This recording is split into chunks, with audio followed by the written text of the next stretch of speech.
साथियों नमस्कार, आपका स्वागत है बुंदेलखंड नेचुरल्स में। साथियों, जैसा कि आप सभी जानते हैं कि इंसान को स्वस्थ रहने के लिए भोजन की आवश्यकता होती है और भोजन में भी हमारे जो चिकित्सक हैं, डॉक्टर्स हैं, वो कहते हैं कि हर इंसान को संतुलित भोजन, संतुलित आहार करना चाहिए। तो इस संतुलित आहार, इस बैलेंस डाइट में सबसे महत्वपूर्ण चीज होती है हमारे खाद्यान्न या दलहन तिलहन के अलावा वो आती हैं हरी सब्जियां। मैंने इससे पहले भी हरी सब्जियों को लेकर के काफी वीडियो आपके साथ शेयर किए हैं और बहुत सारे हमारे मित्रों का हमें फोन आया है, मैसेज आया है कि इन सब्जियों को आप थोड़ा सा व्यक्तिगत एक एक सब्जी को लेकर के वीडियो बनाएं। तो आज हम आपसे चर्चा कर रहे हैं एक बहुत ही महत्वपूर्ण सब्जी को लेकर के, जिस सब्जी में पोषक तत्वों की भरपूर मात्रा होती है। इस सब्जी में विटामिन, मिनरल्स, एंटीऑक्सीडेंट्स, तमाम सारी चीजें होती हैं, ढेर सारा नेचुरल फाइबर होता है।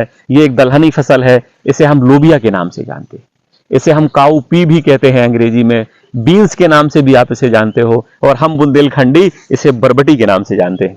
तो ये हमारे यहाँ बुंदेलखंड में बनाई जाने वाली सब्जी वर्गीय सब्जियों में बहुत ही अच्छी सब्जी है। इसका काफी सारे लोग उपयोग करते हैं, तरह तरह की इसकी डिश बनाते हैं। यदि मैं बात करूं विशेष रूप से, तो मुझे तो आलू और इसकी सब्जी बहुत पसंद है, आलू टमाटर के साथ बनाई हुई। इसका सांभर में भी बहुत प्रयोग किया जाता है। भारत में यदि हम देखें तो सांभर में बीन्स के छोटे छोटे से पार्ट काट करके इसको डाला जाता है और बड़ा ही लजीज टेस्ट निकल करके आता है इससे। यदि हम बात करें लोबिया की खेती के विषय में, तो लोबिया की खेती एक वर्ष में 2 बार की जाती है। पहला तो लोबिया जो है वो गर्मियों के मौसम में फरवरी और मार्च के महीने में लगाई जाती है। दूसरा जो लोबिया है वो बरसात के मौसम में जून और जुलाई में लगाई जाती है। इसमें हमारे सामने जो आप खेत देख रहे हैं, अभी हम बरसात के मौसम में खड़े हैं और ये जुलाई का महीना है। लगभग 1 माह पहले हमने अपने खेत में लोबिया की खेती की हुई थी। आपके सामने फसल दिख रही है। लोबिया की फसल में यदि हम देखें तो 2 तरह की प्रजातियां मुख्यतया प्रयोग की जाती हैं या मिलती हैं। पहली जो प्रजाति है वो झाड़ी की तरह बढ़ती है और छोटे आकार की होती है, मध्यम आकार की होती है। दूसरी जो प्रजाति होती है वो बेल की तरह बढ़वार उसकी होती है और कुछ कुछ कद्दू वर्गियों की तरह उसकी बेल भी फैलती है और सहारा लेकर के वो किसी मंडप पे या किसी पेड़ के सहारे या किसी और चीज पे वो चढ़ करके फैलती है, काफी अच्छी चलती है। तो यदि हम बात करें मुख्य खेत में इन्हें कैसे रोपना है, तो मुख्य खेत में रोपने के लिए हमें पहले खेत को तैयार कर लेना है। इसमें हम क्योंकि ऑर्गेनिक या नेचुरल तरीके से कर रहे होते हैं, तो हमें गोबर की खादों का प्रयोग करना है। अंतिम जुताई के पहले नाडेव खाद का, वर्मी कंपोस्ट का या और अन्य प्राकृतिक खादों का प्रयोग आप कर सकते हैं। इसके बाद इसमें हम प्रति हेक्टेयर 15 से 20 किलो बीज की आवश्यकता होती है, ये हम लगा सकते हैं इसमें। और इसके बाद यदि हम बात करें 2 कतारों की बीच की दूरी और पौधे से पौधे की दूरी हमें क्या रखनी है, तो यदि हम जो झाड़ी नुमा फसल बढ़ती है इसकी, जो आप मेरे सामने देख रहे हैं, इसकी 2 कतारों की बीच की दूरी लगभग 40 से 45 सेंटीमीटर रखना है और इसकी बीज से बीज की दूरी या पौधे से पौधे की दूरी लगभग 10 से 15 सेंटीमीटर रखना है। यदि हम दूसरी तरह किस्म की बात करें जो झाड़ी की तरह ना बढ़ करके बेल की तरह बढ़ती है, तो इसे हम लगभग 3 फीट लाइन से लाइन की दूरी और लगभग 15 से 20 सेंटीमीटर पौधे से पौधे की दूरी रख करके मुख्य खेत में रोप सकते हैं। इस फसल में फल भी बहुत जल्दी निकलना स्टार्ट हो जाते हैं। यदि हम देखें तो यही एक ऐसी फसल है जो सबसे तेज गति से बढ़ती है और इसमें लगभग 50 दिन के आसपास, 55 दिन के आसपास इसके कच्चे फलों को तोड़ा जा सकता है और इसका जो फल निकलता है वो फली के रूप में होता है, बीन्स का होता है। तो वो पतली पतली लंबी फली होती हैं। इसमें 2 तरह की फलियां आती हैं यदि हम देखें मुख्य रूप से। एक तो लंबी फली होती है जो हल्के से हरे कलर की होती है, दूसरी मध्यम आकार की फली होती है जो हल्का सा सफेद हरा कलर लिए हुई होती है। तो आप इनके कच्चों फल का उपयोग करते हैं, इसलिए इनके फलों को तोड़ करके, बीन्स को तोड़ करके मार्केट में विक्रय किया जाता है। हम स्वयं भी यूज करते हैं। यदि मुख्य रूप से हम बात करें तो इनमें कई तरह की कीट भी प्रभावित करते हैं। इनमें कई तरह के रोग व्याधियां भी आती हैं। तो मैं समय समय पे आपको लोबिया में आने वाले कीट और रोगों के विषय में वीडियो बना करके अवगत कराता रहूंगा।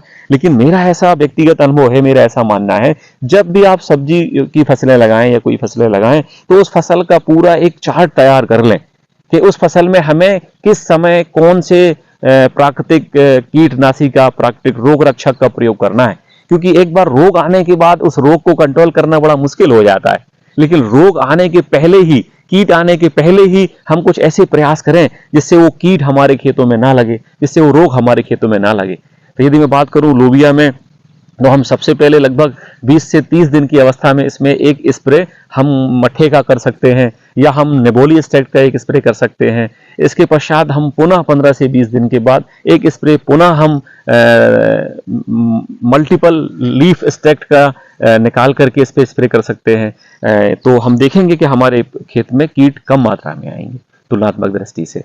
तो यदि मैं आपको दिखाना चाहूँ तो हमारे यहाँ लोबिया में पास में फूल निकलना चालू हो गए हैं और आप देख सकते हैं इन फूलों में स्टार्ट हो गए हैं और थोड़ा बहुत इस पे हल्के हल्के कीट भी दिख रहे हैं, चींटे दिख रहे हैं। इस पे ये कीट जो है होता है, ये पौधे से फल से ये रस चूसता रहता है। तो अभी बहुत ज़्यादा मात्रा में कीट नहीं दिख रहे हैं क्योंकि हमने ऑलरेडी इस पे एक स्प्रे किया हुआ है। स्वस्थ फसल है, किसी भी तरह का इस पर रोग नहीं दिख रहा है, बहुत अच्छी बढ़वार चल रही है और ऑलमोस्ट इस पे फल आने वाले हैं। तो यदि आप इस फसल को अपने किचन गार्डन में लगाना चाहते हैं, अपने टेरेस गार्डन में लगाना चाहते हैं, तो आप वहां भी इसे लगा सकते हैं।